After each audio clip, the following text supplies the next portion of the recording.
विधानसभा आकलन के क्रम में हम आपको यहाँ लेके आए हैं शमशाबाद विधानसभा क्षेत्र में। हम आपको बात कराएंगे यहाँ के संभावित प्रत्याशी, कांग्रेस से जो संभावित प्रत्याशी हैं उनसे। तो सीधा सबसे पहले हम आपको उनके पास लेके चलते हैं।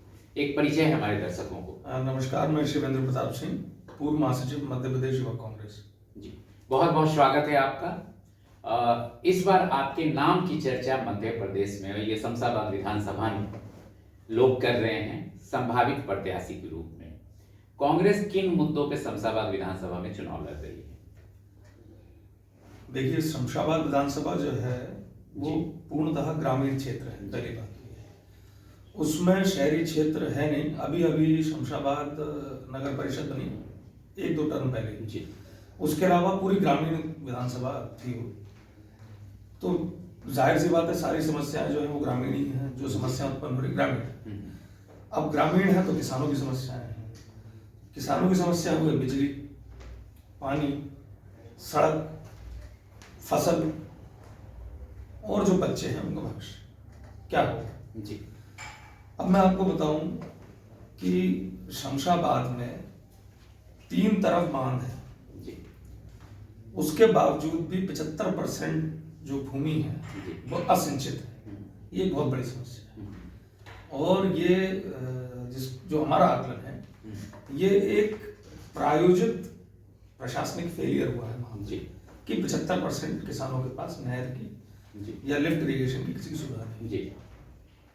दूसरी बात, वहां पे बिजली विभाग द्वारा फीडरों पे खर्चा नहीं किया गया जी। तो बिजली कम मिलती किसान को, भरी ठंड में भी, रात में 2 बजे। तो किसान रात में 2 बजे 2 डिग्री टेम्परेचर में घुटने घुटने पानी तक खेत में उतर के पानी देता, मोटर चालू करता है। तो ये बहुत बड़ा मुद्दा है कि भाई सरकारी कर्मचारी या प्राइवेट अधिकारी, दुकानदार अगर दिन भर अपना व्यवसाय करे या ऑफिस में बैठे और फिर अपने समय से घर जाए, परिवार के साथ समय बिताए, तो ये सुविधा किसान को भी उपलब्ध होनी चाहिए जी। तो ये बहुत बड़ा मुद्दा है जिसके लिए हम बिल्कुल उसको सॉल्व करेंगे भविष्य में। किसानों के मुद्दे पे आप लगातार चर्चा कर रहे हैं। आपकी सरकार अल्प समय के लिए जब आई, उन्होंने भी किसानों के लिए बहुत सारी घोषणाएं की थी। लेकिन जैसा विपक्ष का दावा है कि सरकार उस ऋण माफी को नहीं कर सकी। आपके केंद्रीय नेतृत्व ने 10 दिनों का उंगलियों पे गिन के समय दिया था, जिसको आपने पूरा नहीं किया। आप 10 दिन की बात कर रहे हैं। कमलनाथ जी ने शपथ ली और नीचे आके सबसे पहले उन्होंने किसान नेताओं को बुलाया था जी। सारे किसान संगठन इकट्ठे हुए थे, उनके प्रतिनिधि इकट्ठे हुए थे और पहला हस्ताक्षर उन्होंने किसान कर्ज माफी योजना पे किया था जी। अब वो कोई जादू की छड़ी नहीं है, ना वो कोई भाजपा की वॉशिंग मशीन है कि डालो और काला आदमी सफेद होकर निकल जाता जी। भाई उसकी एक प्रक्रिया थी कि किसी गलत आदमी का ना हो जाए उसमें जी। भाई कुछ भी होगा, राजस्व का नुकसान तो सरकार का होगा, सरकार का मतलब जनता का ही होगा। तो उसमें उसको 3 चरणों में डिवाइड किया गया कि पहले जो छोटे किसान हैं, भाई 50,000 तक का इनका कर्जा है, पहले चरण में करीब 27 लाख किसानों को उसमें लिया गया, चिन्हित किया गया जी। उनका कर्ज माफ हुआ जी। फिर दूसरा चरण शुरू होने वाला था, वो शुरू होने वाला था अप्रैल से।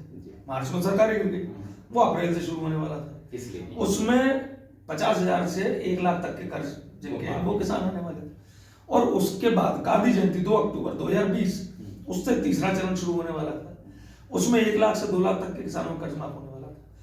तो कमलनाथ जी की योजना थी कि 2020-21 वित्तीय वर्ष में सारे किसान कर्ज मुक्त हो जाएं।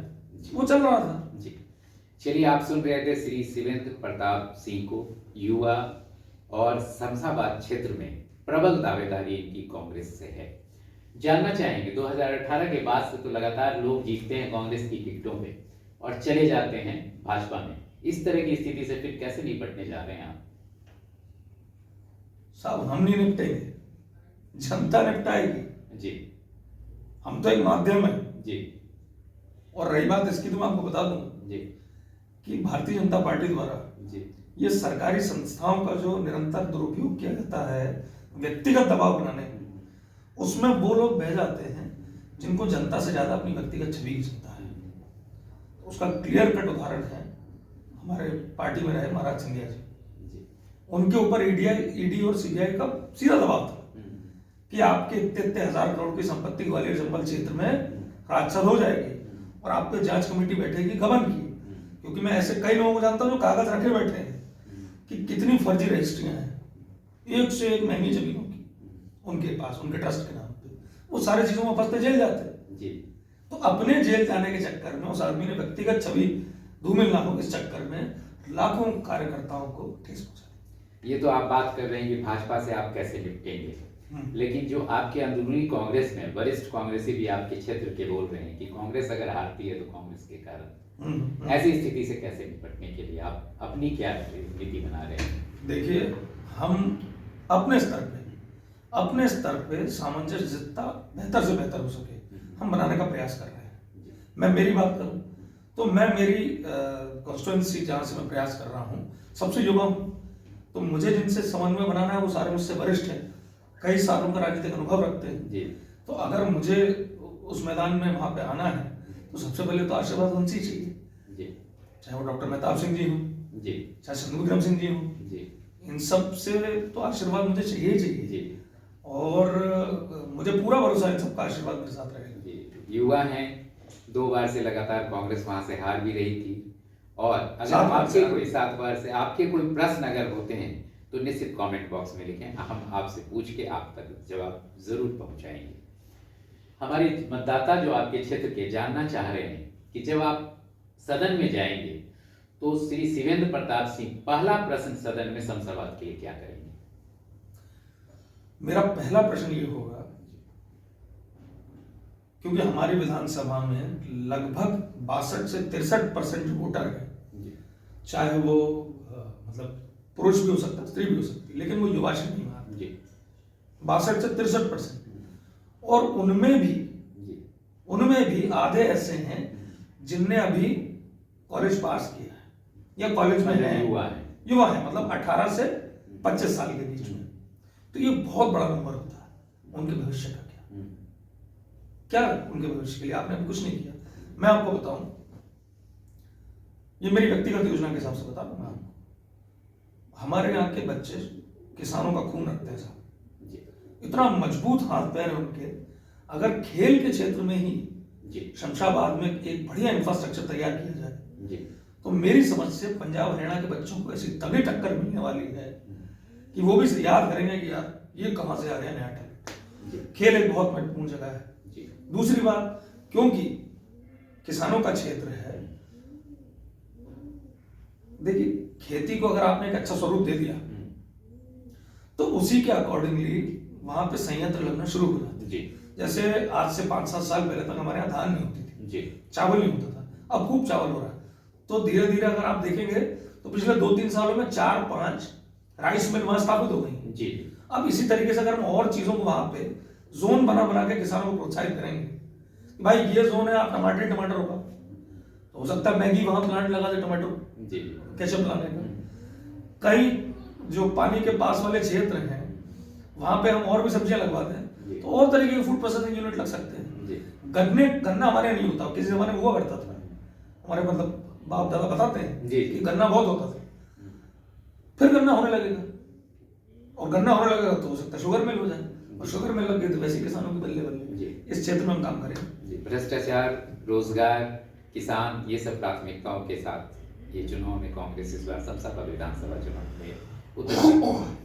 अंत में हमारे मतदाताओं से, जो शमशाबाद के मतदाता हैं, उनसे क्या अपील करना चाहते हैं? मैं यही बोलूंगा कि विगत पिछले 35 सालों से वहां पे कांग्रेस पार्टी का जनप्रतिनिधि नहीं है। साथियों, मैं बस यही निवेदन करूंगा कि एक बार बदलाव को स्वीकार करके देखिए। मैं आपको आश्वस्त करता हूं कि हर तरीके का विकास आपको आपके आसपास देखने को मिलेगा, चाहे वो आपका व्यक्तिगत विकास हो, चाहे वो आपके खेतों में सुविधाओं का विकास हो, चाहे रोडों का हो, चाहे बिजली से संबंधित समस्याएं, पानी से संबंधित समस्याएं, चाहे हमारे युवाओं के रोजगार की समस्याएं हो। क्योंकि खेती को वापस फायदे का व्यवसाय बनाने में समय लगेगा साथियों। अभी खेती बहुत ज्यादा फायदे का व्यवसाय बचा नहीं है। तो घर में अगर एक बच्चा नौकरी में होता है तो बहुत बड़ा संबल उस परिवार को मिलता है। साथियों, हम इस दिशा में काम करेंगे। कि घर में एक बच्चा, कम से कम एक बच्चा अच्छी नौकरी में जाए और दूसरा बच्चा घर में खेती का सहारा दे और मिलकर पारिवारिक संबल स्थापित हो। इस दिशा में हम काम करेंगे। बहुत बहुत धन्यवाद, आभार विचार साझा करने। आप दर्शकों का भी आभार, इतने देर हमसे जुड़े रहे।